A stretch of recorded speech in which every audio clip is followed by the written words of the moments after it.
Bonjour Guillaume. Donc à nouveau dans nos murs à Cella à Bergerac. Je vais rappeler peut-être où se trouve Cella. Donc ce tiers-lieu il est situé au 35 avenue Marceau-Ferry à Bergerac. Donc tu étais venu une première fois puis on avait pu discuter ensemble. Et aujourd'hui, pourquoi viens-tu nous voir à nouveau? Eh bien, toujours pour la même chose, vous parlez des problèmes sociétaux que nous connaissons, que nous rencontrons.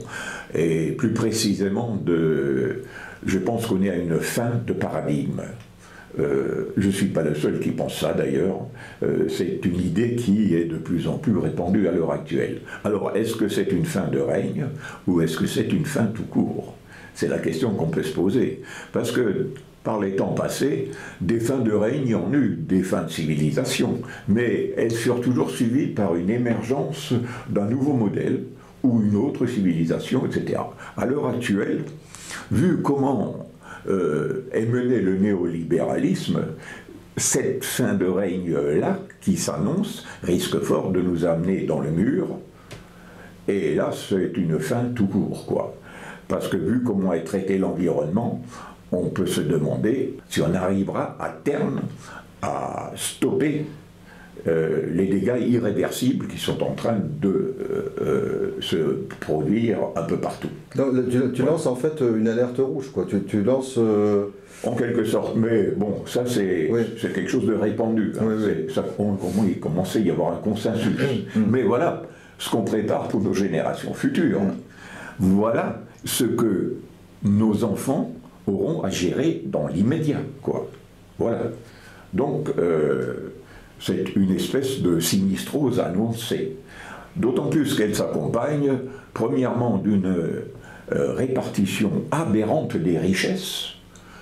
1% de Rapia recèle à lui tout seul un peu plus de la moitié de la richesse planétaire, qui va s'accroissant au gré des fluctuations boursières, en sus une montée des populismes, à tout craint, dont tout est à craindre, compte tenu de l'aggravation des dépits des populations, des rancœurs, qui petit à petit se muent en haine. En fait, il n'y a rien à espérer des pouvoirs en place, qui sont sous l'emprise de lobbies, qui eux-mêmes sont des gens conditionnés, uniquement pour faire perdurer le système dans lequel ils sont. Et quelles que soient les visions novatrices dont ils se font l'écho. Et par conséquent, que faire? Alors, mon propos revient effectivement à dire que les seuls dans notre système qui sont capables de se remettre en cause, parce que c'est de ça qu'il s'agit, c'est d'une remise en cause de son propre état d'esprit, de sa mentalité, c'est la jeunesse. Voilà. C'est ce que je pense. La jeunesse, elle a la capacité de se remettre en cause, et en plus, elle est concernée au premier chef, parce que c'est son avenir qui est en question. Donc, au final, je propose à la jeunesse de se prendre elle-même en charge, compte tenu du fait que les adultes ne sont plus du tout en état de le faire, au vu de leur propre conditionnement. Alors, si j'ai bien compris, c'est que tu poses un constat, c'est-à-dire que tu t'aperçois que la distribution des richesses, elle est mal répartie. Tu poses aussi comme constat un héritage noir pour les générations à venir. Et donc ton message, c'est que tu souhaiterais donc sensibiliser la jeunesse pour qu'elle prenne les choses en main, pour qu'elle puisse agir maintenant sur leur futur, sur leur avenir. Voilà, c'est ça? Voilà. D'accord. Voilà. On est dans une situation assez particulière. Les aînés, les pouvoirs en place, les lobbies, etc., en fait, toute la structure néolibérale ne fait qu'une chose, essayer de faire perdurer le système qui est en place. Ouais. Donc, ces gens-là sont le problème. Ils ne peuvent pas trouver la solution, puisqu'ils sont le problème de par leur conditionnement. C'est ce que je dis. Donc, il faudrait qu'on change fondamentalement de mentalité pour voir les choses d'une autre manière, qui réglerait beaucoup de choses et dont on a les potentialités en nous-mêmes. Parce que, et là j'en viens au point noir de notre histoire, c'est l'éducation. Nous avons une éducation qui est réellement et véritablement carcérale. On y coupe les ailes de l'enthousiasme consciencieusement. Tu crois que c'est volontaire, donc? C'est une politique volontaire? Je ne dis pas du tout que c'est volontaire. Je dis que c'est... Voilà. L'éducation de l'école, à l'origine, je pense à Jules Ferry, par exemple, à cette époque, l'école, c'était quelque chose d'essentiel. Parce qu'à cette époque, les enfants, on les mettait au boulot, quoi. Ouais. Donc il valait mieux qu'ils soient instruits, etc. Donc là, il n'y a rien à dire. Moi, je parle des temps actuels. Vu l'évolution des technologies que nous avons mis en place et les capacités que nous avons développées pour détériorer l'environnement, puiser les richesses, les ressources à tout prix, ça n'existait pas à l'époque, c'est une donnée nouvelle qui vient d'émerger en quelque sorte. Voilà. Eh bien, donc l'école n'est plus du tout adaptée. D'accord. Absolument pas. Parce que l'école, elle est devenue, en fin de compte, elle est devenue une sorte de rail dont on ne peut plus sortir. Les enfants sont d'emblée asservis, conditionnés pour œuvrer dans le système et pour participer à sa survie. Voilà. Donc c'est ça qui devrait changer fondamentalement. Qui peut changer ça? Pas les aînés, parce que justement ils sont le produit de cette école-là. Donc là il y a quelque chose de très pervers. Comment les gens qui sont le problème peuvent résoudre le problème? Alors pour rompre cette spirale, il n'y a que la jeunesse qui puisse... Je ne vois que ça. D'accord. Donc, et de quelle façon? Alors j'ai effectivement réfléchi à une manière d'y arriver. La jeunesse, c'est le lieu de tous les possibles, dit-on, n'est-ce pas? C'est vrai. On a l'esprit libre à cet âge-là. Donc on est tout à fait capable de faire des remises en cause, en fin de compte. Et même, quelque part, on est parfois porté à le faire.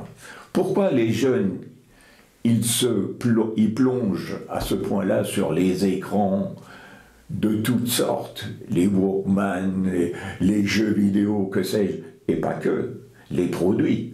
Il y a d'autres produits addictifs. Pourquoi? Parce qu'on les prive de leur jeunesse en les cloisonnant dans l'école. Et là se crée une frustration sans précédent, que nous traînons ensuite durant toute notre existence, sans plus le savoir. Mais, quelque part, ça nous empêche d'advenir réellement à la maturité qui devrait être à la nôtre. Et du coup, on est dans des actions paradoxales et néfastes pour certaines. Comment peut-on raisonnablement imaginer qu'on détériore le milieu qui nous fait vivre? Ça n'a pas de sens en soi, mais on le fait.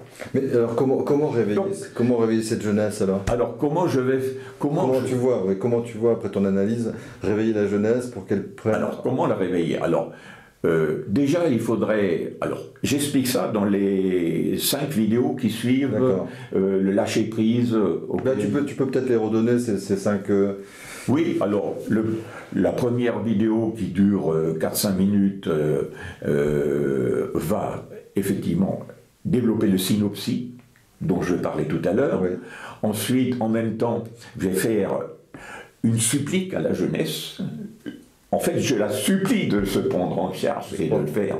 Et pour finir, un court paragraphe où je présente le jour d'aujourd'hui, les temps d'aujourd'hui, que j'appelle le glas, parce que l'administration pyramidale et le machisme prépondérant, tout ça va s'effriter en fin de compte. Tout ça est condamné à l'heure actuelle. Et c'est ça qui crée les freins que nous subissons. D'accord. Donc, et ça, de mon point de vue, ça va se désagréger de soi. Alors pour nous, ce qui est important, c'est-à-dire pour la jeunesse, c'est de faire preuve de discernement pour ne pas se laisser emporter par la désagrégation en cours et pour la prendre en charge.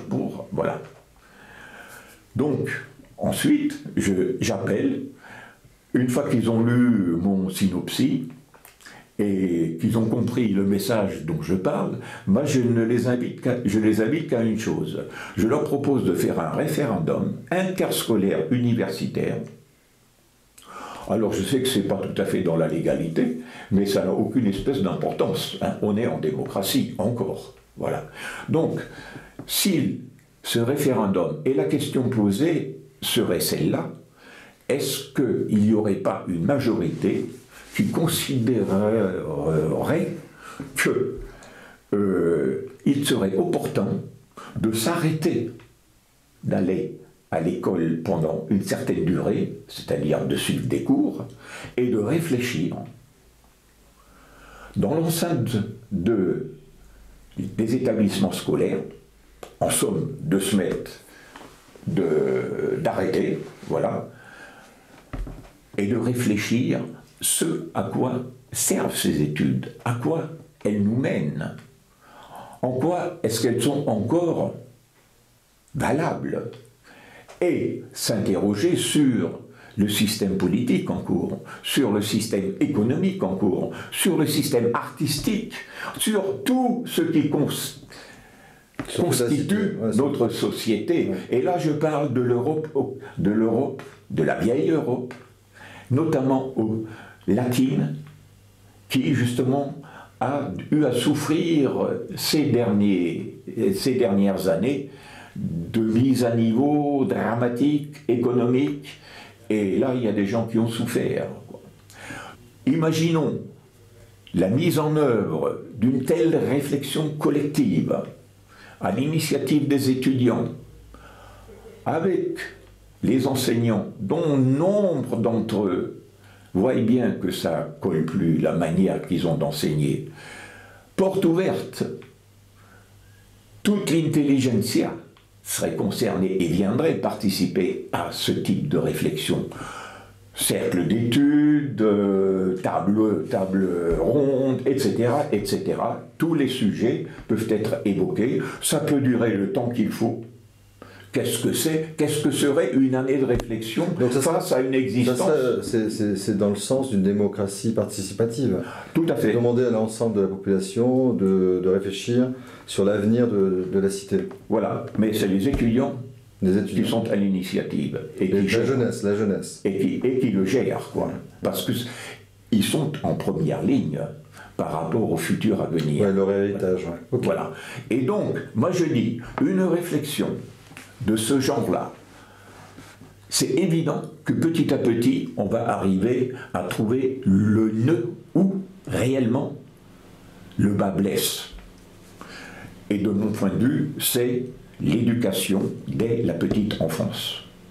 Donc, au terme d'une telle réflexion, la première chose à mettre en œuvre, ce serait un primaire radicalement modifié, transformé.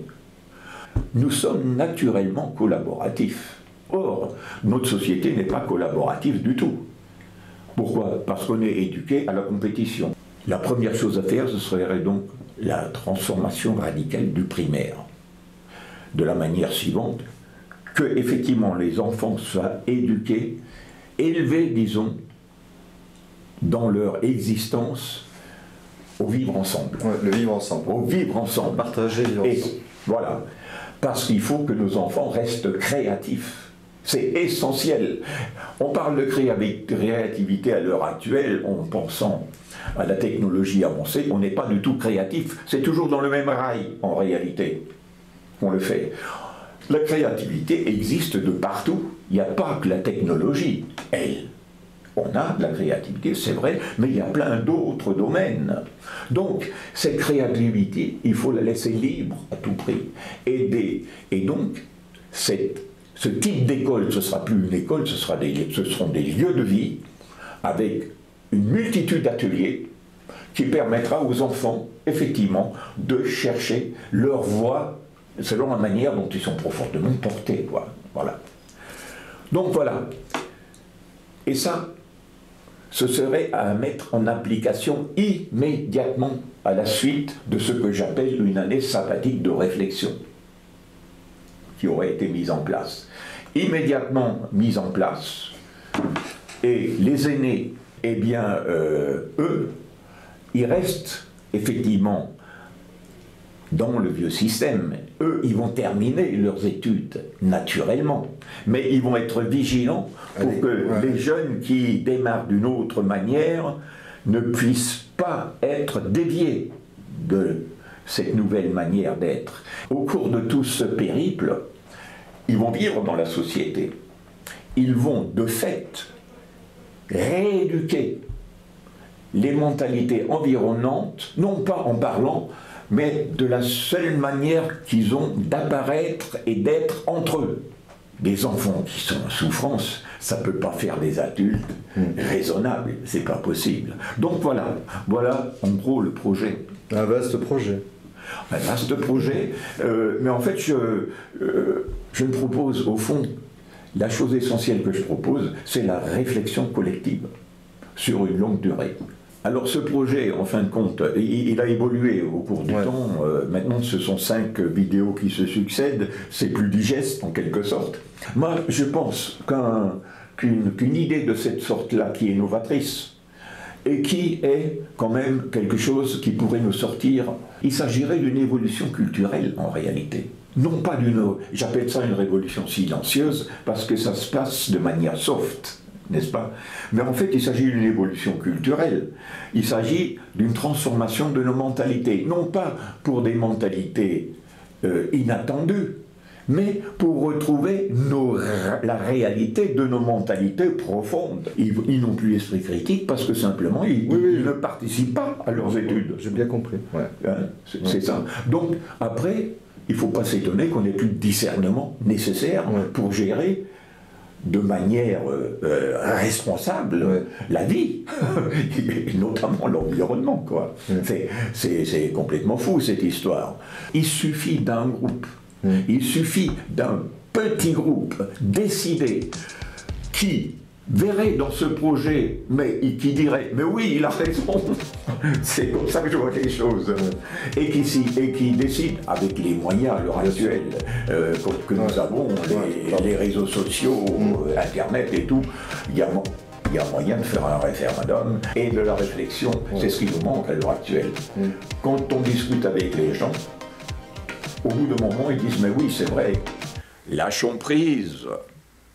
Laissons-la s'effilocher, cette compétitivité d'un autre âge, qu'advienne enfin une manière autre d'envisager le partage. Quittons ces rivages, quittons ce clair-obscur, ce fatras, dont se sortent les mieux armés selon des critères aussi factices que périmés. Tournons-nous vers d'autres horizons, de ceux où resplendit la lumière, d'une autre manière de faire, d'une autre manière d'être, qui nous permettent enfin de nous révéler, de par nos natives potentialités, réanimer, réactiver.